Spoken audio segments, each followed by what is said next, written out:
Ladies and gentlemen, my name's Paul, hopefully having an amazing day. Have AMD waved the white flag and essentially given up on the high-end GPU market, leaving it for Nvidia, and are now going to be shifting their entire priority towards low to mid-range GPUs. There is an absolutely fascinating interview that is online right now, and it really does highlight a lot of the information that we've been hearing in terms of rumors regarding RDNA 4, but also it sheds a lot of light into AMD's strategy going forward, and also gives us some hints into RDNA 5 as well. We're going to be discussing that plus more after this quick message from the sponsor of the video. If you're running a copy of Windows 10 which isn't activated, of course, not only do you have to worry about the missing customization options, but there's also that annoying Windows desktop watermark reminding you to activate. Today's video is sponsored by WhoKeys.com, and they have an excellent price on Windows 10 Professional as well as home keys. Yeah, and they also of course sell games. I've bought a few Windows 10 keys with my own personal account to test everything was legit and worked in preparation for this sponsored video. You can pick up one of their keys for 25% off using the coupon code RGT in the checkout. There's links to their website in the video description. Also, if you're building a few systems, there's bundles available too. Again, you can check out WhoKeys.com and use the coupon code RGT for 25% off the listed Windows 10 key prices. Now, as many of you are probably aware, the rumors are that RDNA 4 high-end GPUs are cancelled, so there are no chiplet variants. Instead, we're going to see monolithic dies based on N44 and 48, with the latter of which being roughly on par with a 7900 XTX, in terms of raster performance and a little bit better in terms of ray tracing performance. But there is a fascinating interview that Paul Acorn over at Tom's Hardware has conducted with Jack Hyun, hopefully I've pronounced that correctly, who is a senior vice president over at AMD. Jack mentions that he's looking for scale and that AMD is in a very different place right now, and the question is the PS5 hurting us? It's $499, so is it fun to go king of the hill? Yeah, well, I'm looking at scale, because if you get the scale, then I can bring developers with us. We want to get to 40 to 50% of the market as fast as possible. Do I want to go after 10% of the TAM, total addressable market, or 80%? I'm an 80% kind of guy because I don't want AMD to be the company for rich people. And yeah, that will be great products, but we've tried the King of the Hill strategy and it just hasn't really grown. ATI has tried the King of the Hill strategy and the market share has just been the market share. I want to build the best products at the right price point, so I think about the price point wise, well, we'll have leadership. He was then asked directly what about flagship, and he said, well, one day we may, but the priority right now, again, he mentions scale, because without it, I can't get developers. If I tell developers I'm going after 10% of the market, Jack, I wish you well, but we're just going to go with Nvidia. So I have to show them a plan that says, hey, we can get 40% of the market share, and then they'll say, well, yeah, okay, I'm with you now, Jack. Let's optimize for AMD. Then we get that, we can go after the top.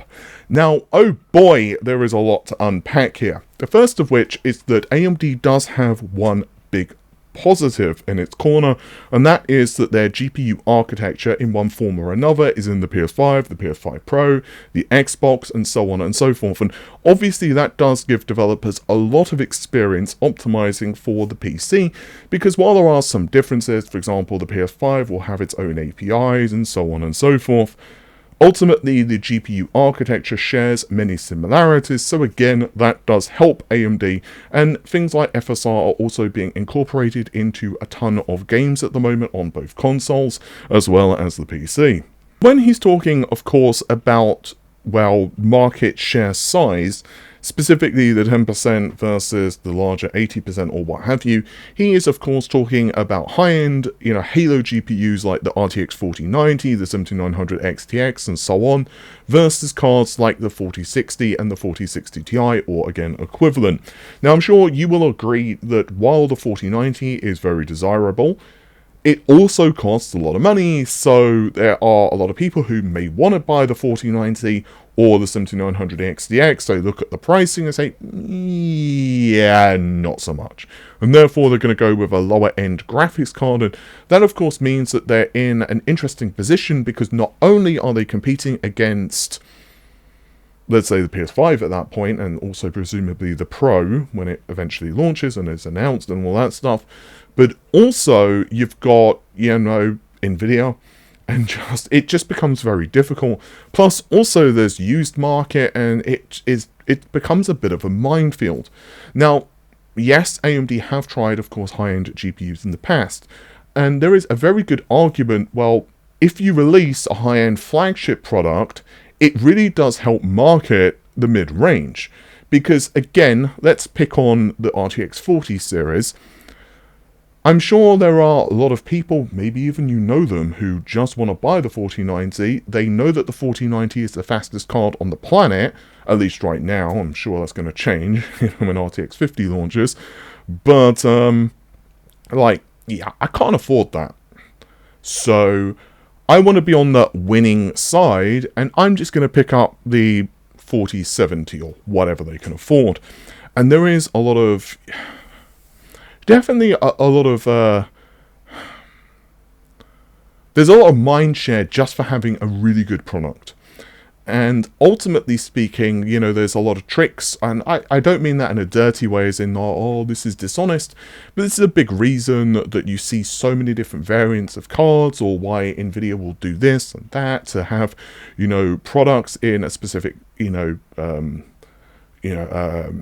performance graphs, or while they'll release GPUs that are Halo products and ultimately most people won't buy them. It is to essentially encourage, well, look, this card is a little bit faster than AMD, even though it's way more expensive. It just, again, helps to get that mind share.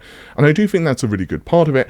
With that said, AMD have made some really good mid-range products before, and one of the great examples that I always come back to is the RX 480. I think the 4GB model was $199 and the 8GB was $299. Someone correct me in the comments. I think that was the pricing at launch anyway. Obviously, mining kind of, didn't do too great things for the GPU market at the time. But either way, the RX 480 was just ridiculously good. It was such a good product for the price. Like, I remember I even owned a GTX 1080, and for quite a while in my main rig, I was still using the 480. Just because it was like, I can't be bothered to keep reinstalling the drivers and switching between them, because at the time I was using the 1080 for other stuff, for benchmarking. I just couldn't be arsed. I was just being a lazy asshole and couldn't be bothered to take out the previous card and switch it. So I was using the 480 on a day-to-day basis. You know what? Turn down the settings a little bit. It was absolutely brilliant for many games at the time. I think like Rise of the Tomb Raider or what have you. It's a beautiful card. Excellent. And I think AMD did make a lot of sales on, cards like the RX 480 and, the latter RX 570 and the 580 and stuff like that. With that said, there is, of course, a lot of things that are simply not able to be discussed in this interview. So I have heard some quite mixed information regarding why the flagship RDNA 4 products was cancelled, but I don't think it's really just because, I don't feel that we can compete with Nvidia and we need to focus on the on the mid-range so that we can get as many developers as possible. I think some of it has to do with manufacturing capacity. I've also heard some rumors that they wanted to divert more resources towards, RDNA 5. But, however, I've also heard some conflicting information about that, and I'm not quite certain because the conflicting information slightly differs in how far along the designs were, and therefore how much benefit, quote-unquote, the extra resources would have been. It's possible that it may not necessarily have just been hardware, but it could also have been software. RDNA 5 is a pretty big leap. I've mentioned a few times on the channel before that I think it's got things like register renaming. It's got some big enhancements for its matrix operations. It's basically inheriting some stuff from CDNA 3. My brain went blank on whether it was 2 or 3, CDNA 3, albeit with some enhancements. So there's a lot of stuff that's really being changed. As for the specifications, the last CU number I heard was 360 or 380, but that is older information. It's also not 100% clear to me whether the flagship products are going to be released for the gaming segments. Now, I had heard that that was initially the plan, But with what Jack's saying here, maybe things are changing. Maybe internally they were considering that, but now they are just going to focus on the mid-range. But it's quite interesting because Blackwell, of course from Nvidia RTX 50, to my understanding, Nvidia really designed it to essentially compete with the high-end RDNA 4 variants, the ones of course that were canned. Whereas Rubin is the GPU that's basically going to take on RDNA 5. So it's going to be really interesting to me what Nvidia does now. Like I've said in 100 million videos, at this point, it's really important to have as much competition in the marketplace as possible. Because ultimately, we as customers are the ones that benefit. I think we can all agree that if Nvidia were to have complete market dominance, it's not good. I mean, look what happened with Intel. How long were we on 4 cores? Just saying. How long were we on 4 cores for the mainstream market? Because it was a long time. And what happened when AMD released the first generation of Zen, or should I say Ryzen? How long did it take for Intel to then be like, oh, actually, no, we're bringing Coffee Lake forward and it's now 6 cores, guys? It didn't take long, did it? And as far as I remember anyway, they did accelerate the plans for, for the 6-core variants because obviously, yes, Ryzen still wasn't as impressive for gaming, but they knew that AMD were just not playing around and they were murdering them in some content creation stuff, obviously, like 3D rendering and that type of thing. And it was still doing a pretty decent job in gaming. So I think competition is always it's always a good thing. This next several months, we're going to have some really interesting stuff happening in the GPU market. Obviously, RTX 50 is launching. RDNA 4 is probably going to be at CES. That's what all of the rumors are right now, that's when it's going to be unveiled. And obviously, we have Intel's Battle Mage as well. So it's going to be absolutely fascinating to see what happens in terms of the pricing strategies from all of the different companies.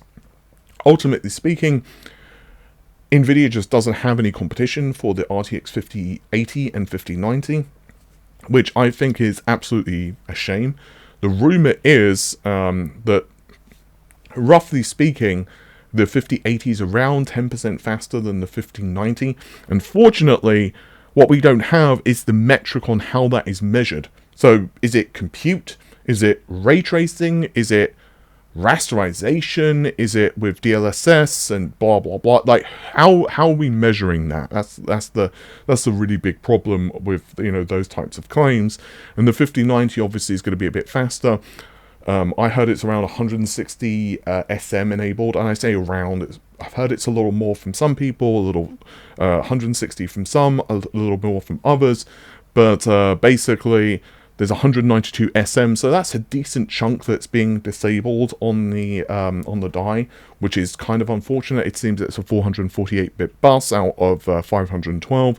So we can definitely imagine that Nvidia will probably release a Titan. Again, I've reported rumors that I'm hearing a Titan is going to happen, but it's probably not going to be for some time now. It's going to be, I've heard, like summer at the earliest next year. Assuming there's no delays, because there are a lot of rumors, of course, with Blackwell delays at this point. But it's going to be very interesting, basically, to see how the next generation of cards plays out. It's going to be interesting to see whether Blackwell ends up as like, well, it's probably best just to skip it if you've got like an RTX 4090 and wait for the next generation of parts, or whether it really is going to be pretty generational. With that said, guys, hopefully you've enjoyed the video. Take care of yourselves. Bye for now.